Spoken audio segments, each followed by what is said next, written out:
Hi guys, in front of me is LENOVO Yoga Tab 11 and let me show you how to add photo to contact on this device.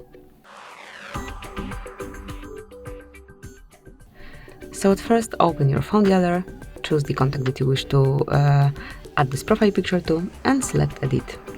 Now tap on camera icon and select take photo if you want to grab a picture right now, or choose photo to pick something from your gallery. Let me pick this picture. Then you can crop it, you can rotate it however you like, and tap on save. Tap on save again, and that's it. That will be all. From now on, the picture is assigned to your contact, and anytime he will be calling you, you'll be able to see this profile picture at first. Thank you for watching. Please subscribe our channel and leave the thumbs up.